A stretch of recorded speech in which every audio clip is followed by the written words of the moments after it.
नमस्कार दोस्तों, आज हम आपके बीच में कुछ गवर्नमेंट जॉब लेके आए हैं जो कि आईआईटी कानपुर में निकली हैं। तो आइए शुरू करते हैं। तो पहले मैंने गूगल का इसमें ब्राउज़र खोल लिया। इसमें आप आईआईटी कानपुर स्टाफ वैकेंसीज डालिए। तो सबसे पहला जो लिंक हमें शो कर रहा है that is staff vacancies in IIT Kanpur. इसको आप क्लिक कर लीजिए। अब क्लिक करने के बाद मैं इसको थोड़ा जूम कर ले रहा हूँ। आप देखिए यहाँ पे नॉन एकेडमिक स्टाफ वैकेंसीज, इसके लिए हमें यहाँ न्यू लिखा है, तो ये न्यू वैकेंसीज फ्लोट हुई हैं। तो अब यहाँ हम क्लिक करेंगे। अब इसको क्लिक करने के बाद आप देख सकते हैं कि इसमें पुरानी वैकेंसीज भी दिखा रहा है 18, 19 और 20। तो हम 20 की वैकेंसीज के लिए जा रहे हैं। तो 20 की वैकेंसीज के लिए आप इस PDF फाइल पे क्लिक कर दें। अब ये वैकेंसीज हमारे सामने खुल चुकी हैं। एक पूरी प्रॉपर PDF फाइल है, आपको जूम करके दिखाता हूँ। तो इसकी डिटेल्स हम आपसे आज डिस्कस करेंगे। आईआईटी कानपुर के बारे में जैसे आप जानते हैं कि it's institute of national importance, ठीक है। ये नेशनल इम्पोर्टेंस का एक इंस्टीट्यूट है जो वर्ल्ड फेमस है। अब इसमें ये जो वैकेंसीज निकली हैं they are on the regular basis with 1 year probation period. इसका मतलब है कि वैकेंसी जो हैं वो रेगुलर वैकेंसी हैं जिनको सरकारी नौकरी कहा जाता है, और इसमें जो प्रोबेशन पीरियड है वो 1 साल का है। मतलब 1 साल के प्रोबेशन पीरियड के बाद आपका कन्फर्मेशन हो जाएगा, हो जाने के चांसेस हैं अगर आपकी परफॉर्मेंस अच्छी रहती है। तो 80-90% केसेस में हो जाता है। अगर आप कोई अनटूवर्ड इंसिडेंट नहीं हो आपके साथ तो ये जनरली हो जाता है प्रोबेशन पीरियड कंप्लीट, और उसके बाद आपका कन्फर्मेशन है। तो आइए अब वैकेंसीज देखते हैं। वैकेंसीज वैसे वैकेंसीज की संख्या काफ़ी कम है, बट फिर भी ये बहुत अच्छी अपॉर्चुनिटी है। इसीलिए अगर आप इसमें एलिजिबल हैं तो आप इसके लिए भरें। तो हम इसमें नीचे से ऊपर की तरफ जाएंगे। इसमें देखिए ग्रुप C 11, 12, 13 सीरियल नंबर में जो पोजीशंस हैं जैसे junior technician, junior assistant, driver grade 2, ये सारी ग्रुप C लेवल 3 वाली पोस्ट हैं, जिसका पे बैंड आप देख सकते हैं 21,700 से लेके 69,100 आ रहा है, और ये लेवल 3 की वैकेंसीज़ हैं। उसके बाद आप ग्रुप B की तरफ बढ़ते हैं। ग्रुप B में लेवल 6 की वैकेंसीज़ हैं जिसका पे बैंड है 35,400 से 1,12,400 तक। तो ये सारी वैकेंसी सीरियल नंबर 4 से लेके सीरियल नंबर 10 तक दे कम इन लेवल 6। अब इसके बाद हम लेवल 10 की तरफ मूव करते हैं। They are group A vacancies, जिनको ग्रुप A ऑफिसर्स कहा जाता है। इसमें 3 पोस्टें निकली हैं, जैसे assistant registrar, student counsellor, career development officer. तो serial number 1 to 3 they come in level 10, और जिसका पे बैंड दिखा रखा है 56,100 से लेके 1,77,500। अब इसमें वैकेंसीज का आप देख सकते हैं अलग अलग कैटेगरीज में अलग अलग वैकेंसीज हैं। जैसे SC में वैकेंसी निकली है फिजिकल ट्रेनिंग इंस्ट्रक्टर में। OBC में निकली है स्टूडेंट काउंसलर में 2 वैकेंसीज निकली हैं। जूनियर सुपरिटेंडेंट जो कि स्टूडेंट प्लेसमेंट ऑफिस में है, उसमें 1 है। जूनियर टेक्निकल सुपरिटेंडेंट जो एक टेक्निकल पोस्ट होती है, उसमें JTS में 1 वैकेंसी है OBC में। और ये यहाँ की सेंट्रल क्रायोजेनिक्स फैसिलिटी एक प्रॉपर एक फैसिलिटी है, वह उस फैसिलिटी में ये पोस्ट निकली है। तो आप इसमें ध्यान से देखिए कि आपका जो एरिया स्पेशलाइजेशन है वो इस पोस्ट से मैच करना चाहिए। इसमें एक UR एक जनरल की भी वैकेंसी निकली है। तो total vacancies are 2 for JTS, that is technical post. Junior superintendent जो कि ग्रुप B पोस्ट होती है क्लरिकल कैडर में, उसमें OBC में 1 पोस्ट निकली है जो कि स्टूडेंट प्लेसमेंट ऑफिस में है। अब इसका जो एक अलग एलिजिबिलिटी क्राइटेरिया होगा वो हम आगे देखेंगे। इसमें कुछ रिक्वायरमेंट, स्पेसिफिक रिक्वायरमेंट मांगी गई होंगी, वो हम आगे देखेंगे। वैसे ही आप नीचे की तरफ जब आप आते हैं तो फिजिकल ट्रेनिंग इंस्ट्रक्टर दे रखा है। इसमें 1 वैकेंसी निकली है SC की, 1 OBC की, और 2 अनरिजर्व वैकेंसीज निकली हैं। तो जैसे अब आप देखेंगे junior technician, junior technical superintendent से ग्रुप B पोस्ट है, और JT जो है वो ग्रुप C पोस्ट है। इसमें एक वैकेंसी तीनों कैटेगरीज में निकली हैं। उसके बाद जूनियर असिस्टेंट एक क्लरिकल पोस्ट है जो ग्रुप C कैडर में आती है। इसमें भी SC में 1 वैकेंसी निकली है और एक अनरिजर्व कैटेगरी में 1 वैकेंसी निकली है। टोटल पोस्टेस में 2 निकली हैं। ड्राइवर की इसमें 1 वैकेंसी निकली है जो कि अनरिजर्व में है। अब इसमें age limit as per the government of India rules आप देख सकते हैं। सीरियल नंबर 1 to 3 जो ग्रुप A पोस्ट है उसमें 21 to 45 ईयर्स एज मांगी है, और serial number 4 to 10 that is group B। 4 to 10 मतलब केटरिंग मैनेजर से लेके जूनियर इंजीनियर तक, इसमें मांगी है 21 to 35, और सीरियल नंबर 11 to 13 में 21 to 30 ईयर्स। और बाकी जो एज रिलैक्सेशन है ना वो age per government of India के रूल्स के हिसाब से इसमें एप्लीकेबल रहेंगे। अब हम सबसे पहली पोस्ट पे आते हैं, that is post of assistant registrar liaison and hospitality. इसमें एक अनरिजर्व पोस्ट है। इसमें जो एसेंशियल क्वालिफिकेशन है that is masters degree with at least 55% of the marks और its equivalent grade of B in UGC 7 point scale along with consistent good academic record. एक अच्छा academic record with 55% marks आपके masters में होने चाहिए। ये इसकी एसेंशियल रिक्वायरमेंट है। और इसकी डिज़ायरेबल क्वालिफिकेशन, क्योंकि स्पेसिफिक पोस्ट निकली है जिसमें डिज़ायरेबल क्वालिफिकेशन में ज़्यादा जोर दिया गया है। डिज़ायरेबल क्वालिफिकेशन मिनिमम 8 years और experience in 1 or more following area, जैसे establishment, legal, communication, marketing, hospitality, liaisoning, public relation और जर्नलिज्म। इस फील्ड में आपका एक्सपीरियंस इसमें वांछित है। और at least 5 years should be supervisory superintendent, मतलब इसमें लाइक अगर आप जूनियर सुपरिटेंडेंट कहीं ग्रुप बी पोस्ट में जेएस की पोस्ट पे हैं और पेमेंट 2 में आपका ये ग्रेड है अभी 4600 ग्रेड पे, तो आप इस पोस्ट के लिए अप्लाई करें तो आपके लिए बेहतर रहेगा। जॉब रिस्पॉन्सिबिलिटी जैसे इसमें दे रखा है मैंने और लाइजनिंग, ये लाइजनिंग वाली जॉब है बेसिकली। और इसकी जो पोस्टिंग है दैट इज़ इन हॉस्पिटैलिटी और लाइजनिंग वाला काम है।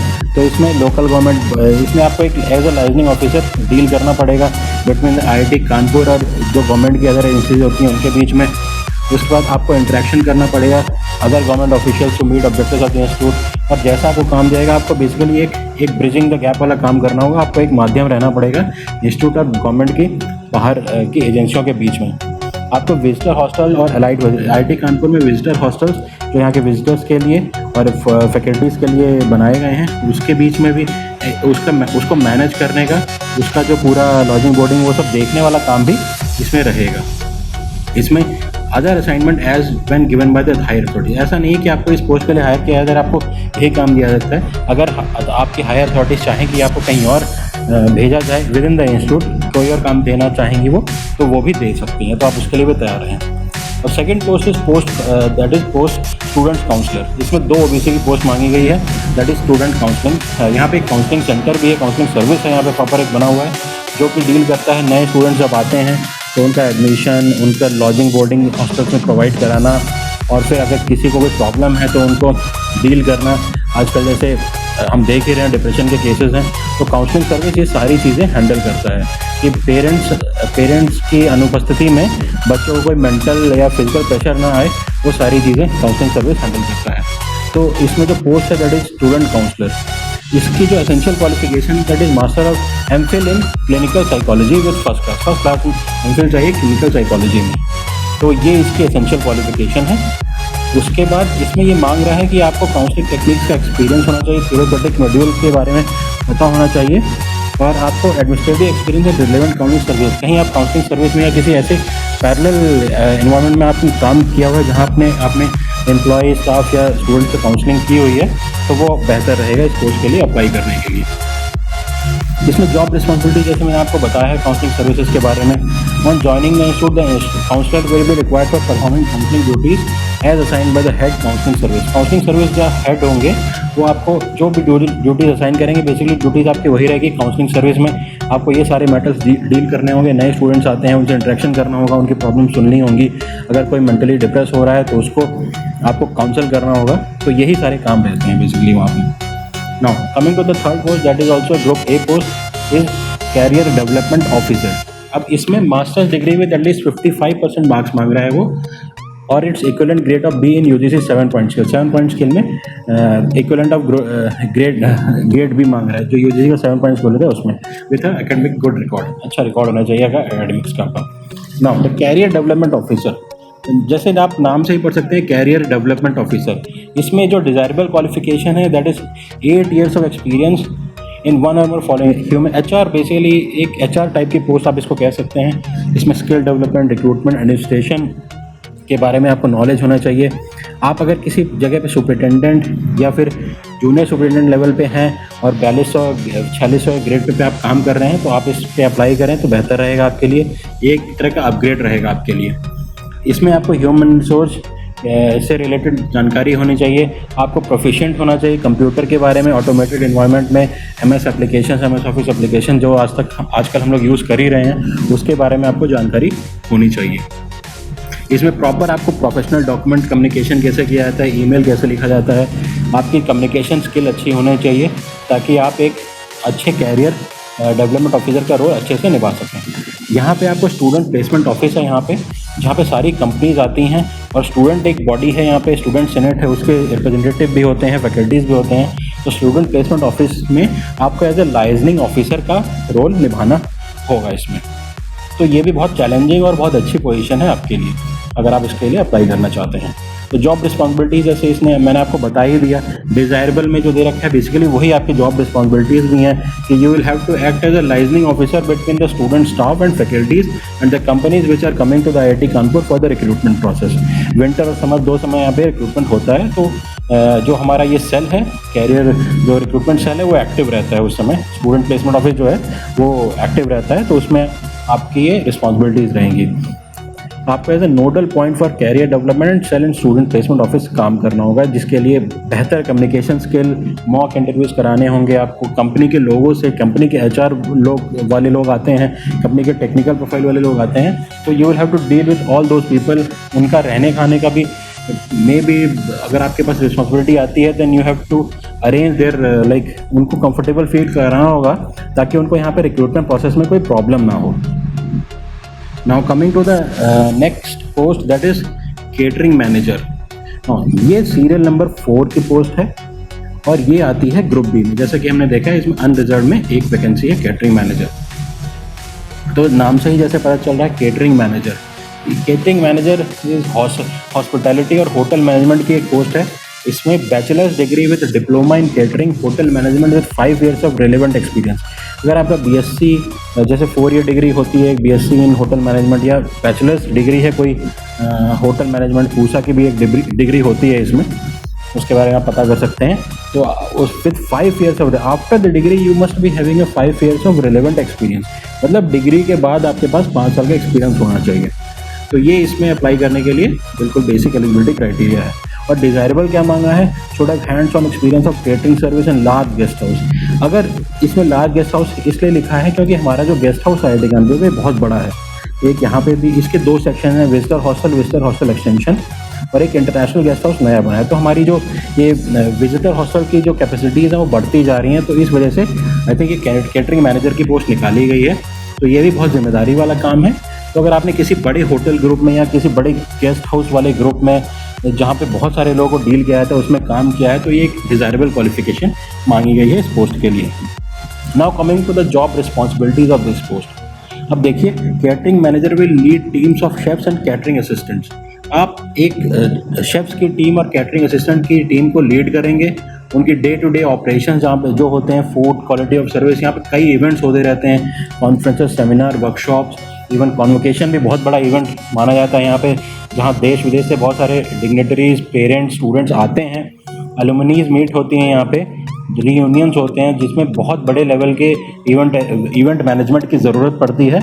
तो ये बहुत बड़ी और बहुत इंटरेस्टिंग अपॉर्चुनिटी रहेगी अगर आप इस पोस्ट के लिए अप्लाई करते हैं और आप एलिजिबल हैं इस पोस्ट के लिए। करने के लिए आपको बहुत कुछ मिलेगा और सब कुछ वर्ल्ड क्लास लेवल का ही होगा, क्योंकि यहाँ बेस्ट ऑफ द बेस्ट लोग आते हैं।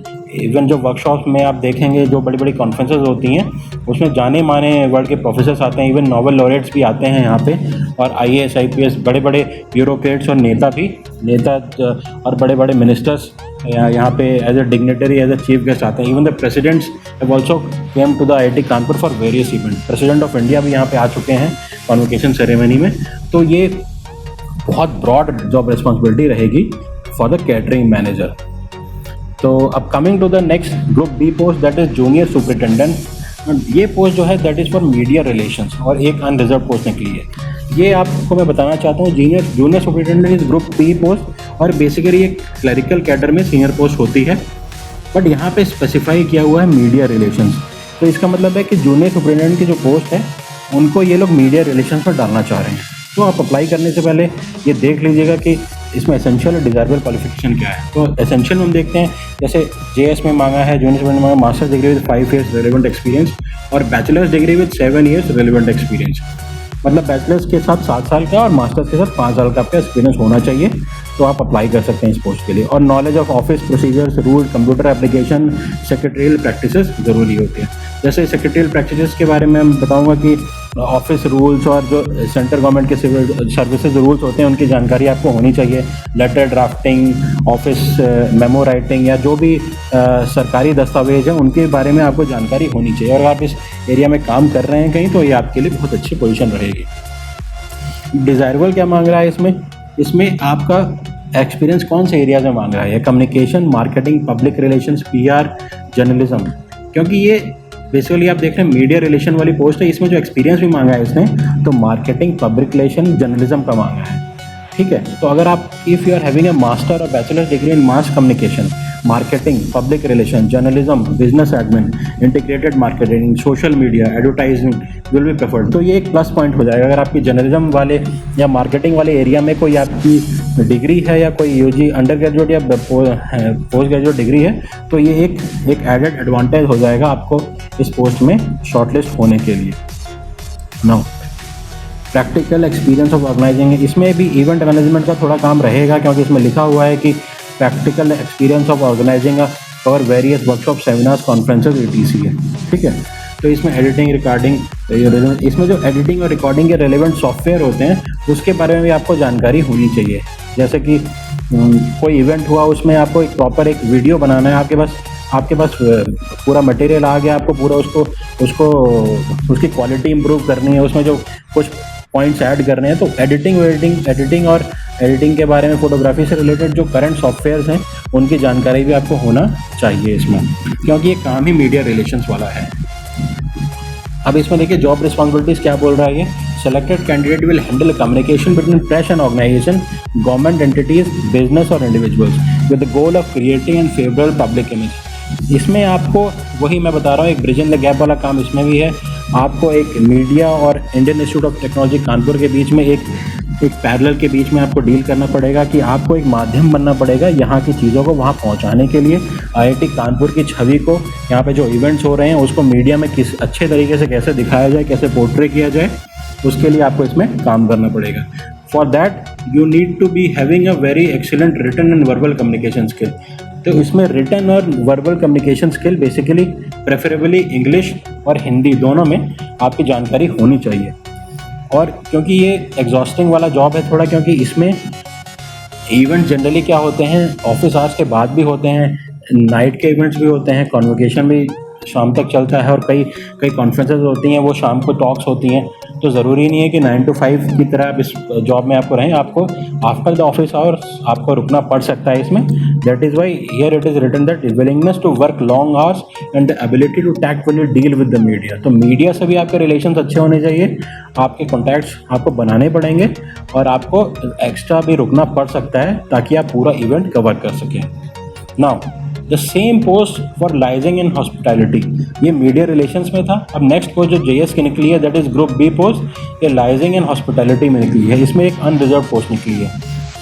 इसमें essential qualification is masters degree with 5 years relevant experience और bachelors degree with 7 years relevant experience. दोनों का आप देख सकते हैं एसेंशियल क्वालिफिकेशन, बिकॉज दोनों JS पोस्ट हैं तो सेम ही है। और knowledge of office procedure, rules, computer application, secretarial practices, ये भी यहाँ पे मांगा गया था, यहाँ पे भी मांगा जा रहा है, बट यहाँ पे एरिया यहाँ चेंज हो जा रहा है, दैट इज लाइजरिंग एंड हॉस्पिटैलिटी। तो इसमें बेसिकली ये जो पोस्ट है JS वाली, ये भी एक HM वाली पोस्ट हो जा रही है, हॉस्पिटैलिटी वाली, होटल मैनेजमेंट वाली। तो अगर आपने बेटर है कि अगर आपने होटल मैनेजमेंट वाला डिप्लोमा किया है या होटल मैनेजमेंट वाला डिग्री की है, तो जैसे मैंने ऊपर आपको बताया था एक पोस्ट केटरिंग मैनेजर की निकली थी, तो आप रिलेट कर सकते हैं इन दोनों पोस्टों को, केटरिंग मैनेजर वाली पोस्ट और JS इन एक मिनट,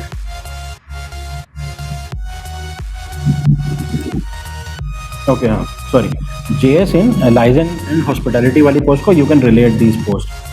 तो आप देख सकते हैं दोनों का I think desirable qualifications and eligibility criteria is most of the time you can compare it is same, because दोनों हॉस्पिटैलिटी से रिलेटेड हैं। तो यहाँ पे भी वही चीज़ें मांग रहा है लाइजनिंग, बस यहाँ पे डिफरेंस क्या है, लाइजनिंग वाला पार्ट आप अलग कर सकते हैं, हॉस्पिटैलिटी वाला पार्ट उसमें भी है इसमें भी है। इसमें आपको इस्टेब्लिशमेंट लीगल, अगर आपको लीगल नॉलेज है, आप लीगल फील्ड से बिलोंग करते हैं और आपकी लाइजनिंग पावर सही है, with journalist and other peoples with government agencies, procurement की नॉलेज है, तो ये बेसिकली आपके लिए ये पोस्ट है। इसमें अगर आप if you are experience in a residential education stable पे, अगर आप किसी फॉर एग्जांपल आप किसी और आईआईटी एनआईटी या किसी गवर्नमेंट इंस्टीट्यूट में आप रेसिडेंशियल इंस्टीट्यूट में इस तरह की जॉब कर रहे हैं और इससे लोअर आई पोजीशन पे हैं और आपकी क्वालिफिकेशन मैच कर रही है, then you should apply for this post. Now coming to the 7 post, serial number 7, that is junior superintendent in student placement office. जैसा मैंने बताया था, ये भी स्टूडेंट प्लेसमेंट ऑफिस में जेएस की क्लरिकल में सीनियर पोस्ट है. तो इसमें भी सेम आप देख सकते हैं, master degree with 5 years experience और बैचलर विद 7 एक्सपीरियंस मांग रहा है ये. और बाकी knowledge of office procedure, rules, computer application and secretarial practices वही है. अब इसमें डिजायरेबल क्या मांग रहा है, क्योंकि ये पोस्ट निकली है स्टूडेंट प्लेसमेंट ऑफिस में, तो इसमें 5 year experience in human HR में मांग रहा है, placement skill development, practical experience of using relevant software and related areas मांग रहा है. Preference will be given to candidates having business. अगर आपके पास बीबीए की डिग्री है या डिप्लोमा है इस फील्ड में, तो आप इस पोस्ट के लिए अप्लाई कर सकते हैं. सेमी गवर्नमेंट ऑर्गेनाइजेशन या प्राइवेट ऑर्गेनाइजेशन में भी आपके पास अगर एक्सपीरियंस है इस चीज़ का, then you can apply for this job. Now job responsibilities JS in student placement office, इसमें आपको वाइड रेंज ऑफ काम करना होगा. That is administrative, management, IT related task रहेगा. स्टूडेंट प्लेसमेंट ऑफिस से कोऑर्डिनेट करना पड़ेगा दूसरे डिपार्टमेंट्स के बीच में. स्टूडेंट बॉडी से आपको कोऑर्डिनेट करना पड़ेगा. अलग अलग वर्कशॉप, सेमिनार्स, कन्क्लेव्स जो होते हैं उसमें भी आपको मैनेज करना पड़ेगा. ठीक है. और इवन आरटीआई और आरटीआई से रिलेटेड अगर आपको जानकारी है तो ये एडेड एडवांटेज है, बिकॉज हमारे पास एक आरटीआई सेल भी है, तो उसमें भी आपको मे बी मोस्ट प्रॉब्ली अगर आप को नॉलेज रखते हैं तो आपको लगाया जा सकता है, क्योंकि इसका एरिया बहुत वाइड है जैसा आप देख सकते हैं. तो काफ़ी चीज़ों की नॉलेज आपको इसमें होनी चाहिए. Now coming to the post of JTS, ये फिजिक्स में मांग रहा है. ये टेक्निकल पोस्ट है ग्रुप बी में, that is junior technical superintendent. इसमें एक ओबीसी एक अनरिजर्व की पोस्ट है. और ये जो हमारे यहाँ फिजिक्स की एक फैसिलिटी है, सेंट्रल क्रायोजेनिक फैसिलिटी, उसमें मांग रहा है. तो ये टेक्निकल पोस्ट है. इसमें एमएससी इन फिजिक्स और if you are B BTech, अगर आप एक इंजीनियर हैं जिसने मैकेनिकल या इलेक्ट्रिकल में बी बीटेक किया है और BSc in physics with 2 years relevant experience. MSc in physics हो सकते हैं या बी बीटेक मैकेनिकल इलेक्ट्रिकल में हो सकते हैं, और BSc in physics with 2 years relevant experience हो सकते हैं, और डिप्लोमा मैकेनिकल इलेक्ट्रिकल में हो विद 3, डिप्लोमा के साथ 3 साल का एक्सपीरियंस. बी बीटेक के साथ एक्सपीरियंस नहीं मांग रहा है ये. बीएससी के साथ 2 साल का एक्सपीरियंस, और आईटीआई अगर है तो 5 साल का एक्सपीरियंस आपको मांग रहा है. और विद पे बैंड 1, अगर आपने पे बैंड 1 में काम किया हो विद ग्रेड पे 2800 और 2400, नॉलेज ऑफ कंप्यूटर एप्लीकेशंस मांग रहा है. तो इसमें चीज़ें मैं क्लियर करना चाहता हूँ. अगर आप एमएससी इन फिजिक्स हैं तो भरिए, बी बीटेक मैकेनिकल इलेक्ट्रिकल में हैं तो भरिए, बीएससी विथ 2 ईयर्स एक्सपीरियंस है तो आप भर सकते हैं, और डिप्लोमा अगर आप हैं तो उसमें आपको 3 साल का एक्सपीरियंस मांग रहा है, और अगर आप आईटीआई हैं तो 5 साल का एक्सपीरियंस मांग रहा है, और आईटीआई के साथ आपने इस वाली ग्रेड पे बैंड में काम किया हो with the knowledge of the computer applications. Now coming to the desirable point, ये एक specific post central cryogenic facility में निकली है. तो डिज़ायर में आप देखिए 3 ईयर्स हम वर्क करेंगे कहीं भी क्रायोजेनिक फैसिलिटी में. अगर आपने नाइट्रोजन हीलियम गैस के प्लांट्स में काम किया हुआ है तो वो डिज़ायरेबल है. इसमें आपको knowledge of vacuum and high pressure system होना चाहिए, pumps, gauges, leak detection, valves, etc, ये सारे सिस्टम की नॉलेज आपको होनी चाहिए, क्योंकि ये स्पेसिफिक जॉब क्रायोजेनिक फैसिलिटी में है ये. उसके बाद एक्सपीरियंस विद ट्रबल शूटिंग होना चाहिए. ट्रबल शूटिंग टेक्निक्स में आपको नॉलेज होनी चाहिए कि अगर कोई फॉल्ट आ जाता है या कोई सिस्टम पूरा फेलियर हो जाता है तो उसका ट्रबल शूट कैसे करें, उसको फिर से रिस्टार्ट कैसे करेंगे आप. आपको परचेजिंग की नॉलेज, साइंटिफिक इक्विपमेंट जो लैब्स में होते हैं उसकी परचेजिंग कैसे की जाती है, जीईएम पोर्टल जो गवर्नमेंट ऑफ इंडिया का पोर्टल है, उससे प्रोक्योरमेंट की नॉलेज अगर आपको है तो ये एडेड एडवांटेज है. एमएस वर्ड और एक्सेल की नॉलेज तो सबको होनी ही चाहिए, ये सारी पोस्टों के लिए एडेड एडवांटेज है. Now coming to the job responsibility, जैसे मैंने आपको बताया, आपको पीरियोडिक मेंटेनेंस, रिपेयर्स, परचेजिंग जो कि लिक्विड नाइट्रोजन एंड हीलियम से रिलेटेड क्रायोजेनिक फैसिलिटी में ज़रूरत पड़ती रहती है, उसमें आपको करना पड़ेगा. आपको परचेस प्रोसीजर की नॉलेज होनी चाहिए. Various software task and maintaining record maintenance, एक स्टोर कीपिंग वाला काम भी आपको आना चाहिए. Now coming to the next post, that is physical training instructor. काफ़ी क्लियर है नाम से ही, इसमें bachelor degree in physical education मांग रहा है एनआईएस पटियाला से. बाकी आप इसमें देख सकते हैं एनएसटी बैंगलोर और एलएनसीबी त्रिवेंद्रपुरम. और if you are having a bachelors degree with relevant experience, coaching experience, और masters degree in physical education with 2 years course with post masters degree 4 years relevant coaching experience. ये एक फिजिकल ट्रेनिंग, एक physical education section है हमारे यहाँ, उसकी post निकली है। तो उसमें आप अगर आप कहीं इंस्ट्रक्टर हैं और आपके पास ये डिग्रियां हैं और आप एलिजिबल हैं, देन यू शुड अप्लाई। यहाँ पे हमारी स्पोर्ट्स फैसिलिटीज़ बहुत अच्छी हैं। हमारे पास स्विमिंग पूल है, हमारे इंडोर स्टेडियम्स हैं IIT कानपुर में, इंडोर और आउटडोर सारी फैसिलिटीज़ हैं। यहाँ पे वर्ल्ड क्लास जिम है। तो अगर आप if you are a fitness enthusiast और आप you are in this line of physical training, then you should apply for this post. आपको बहुत अच्छा लगेगा यहाँ पे बच्चों को सिखा के और काम करके। डिज़ायरेबल 2 साल का एक्सपीरियंस मांगा है इसमें, विद द स्पेसिफिक इसमें बोला है, if you are a player of the badminton, non tennis, table tennis, squash, swimming, athletics. ये इस गेम में अगर आप कहीं स्पेशलाइजेशन आपका है तो ये एक डिज़ायरेबल क्वालिफिकेशन मांग रहा है इसमें। And if you have played the sports at district level और national level, any of this field, इन सारे फील्ड्स में अगर आपने डिस्ट्रिक्ट या नेशनल लेवल पे खेला है तो भी एक डिज़ायरेबल क्वालिफिकेशन हो जाती है। अब जॉब रिस्पॉन्सिबिलिटी जैसे कि पोस्ट से ही हो जाता है, फिजिकल ट्रेनिंग इंस्ट्रक्टर, मतलब फिजिकल एजुकेशन सेक्शन में आपको काम मिलेगा। All duties and responsibility chairman.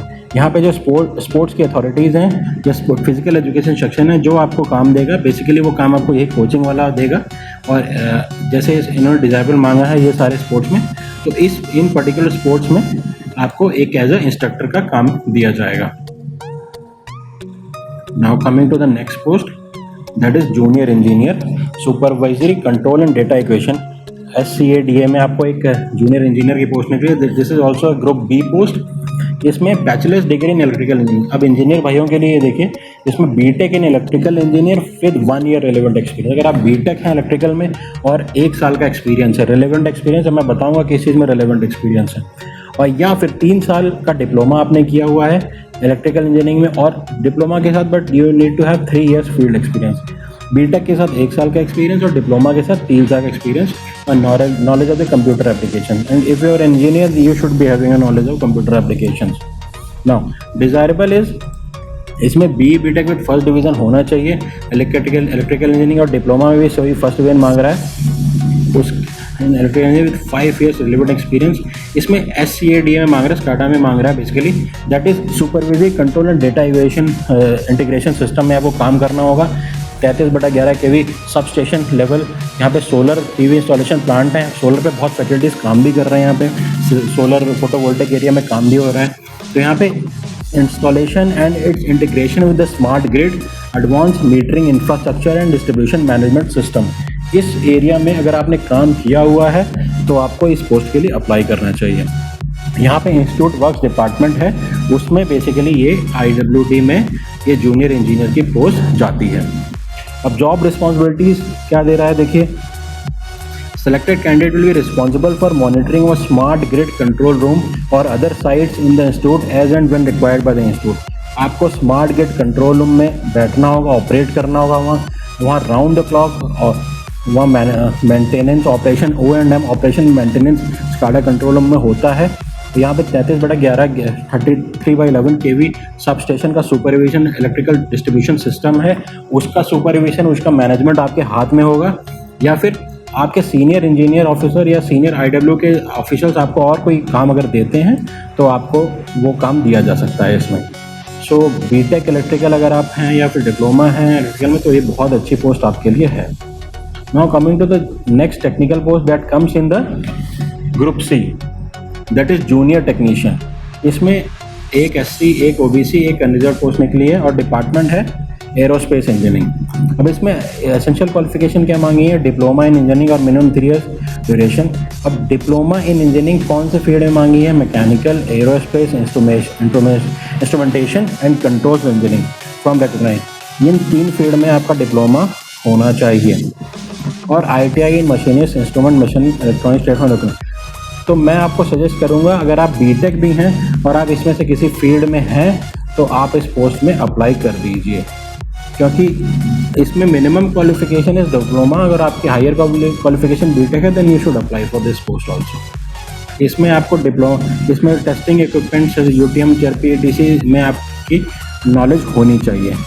Basically आप इसमें देख लें कि आपके पास इसमें जो डिज़ायरेबल क्वालिफिकेशन है वो उसकी आपको नॉलेज है कि नहीं, तभी आप अप्लाई करें, वरना आप शॉर्टलिस्ट नहीं हो पाएंगे।